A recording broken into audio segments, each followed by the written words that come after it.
When I was chairman of this committee, I got congressional notifications of spending programs from USAID and State Department, and I put holds on those programs, many listed by the chairman.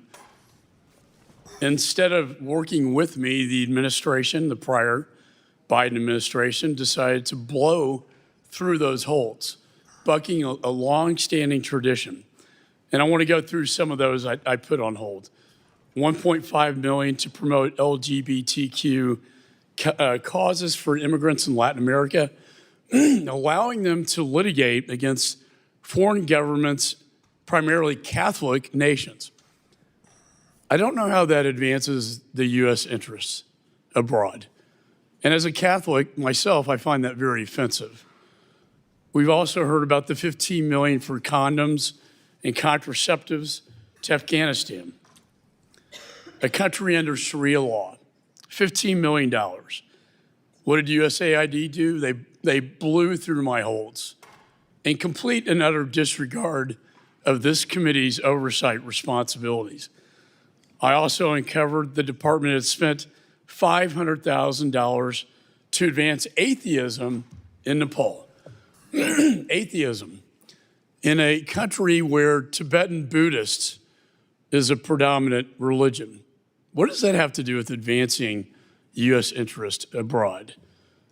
The Humanist International Group that they gave money to, the $500,000, the CEO called the Catholic Church an institution you should be ashamed to be involved with.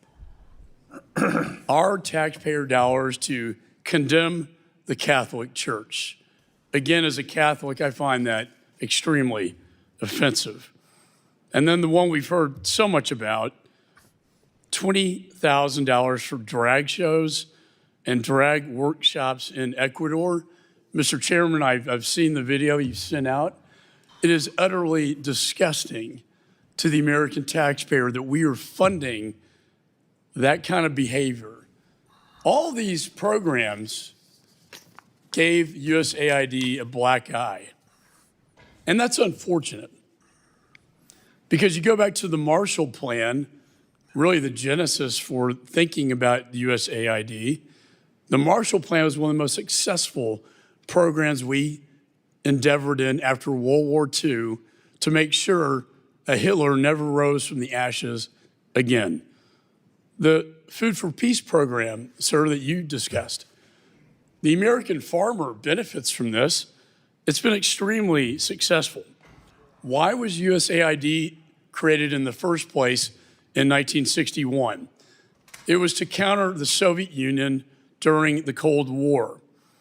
I believe it still has a legitimate purpose to counter the rising threat of China and Belt and Road and our other foreign adversaries.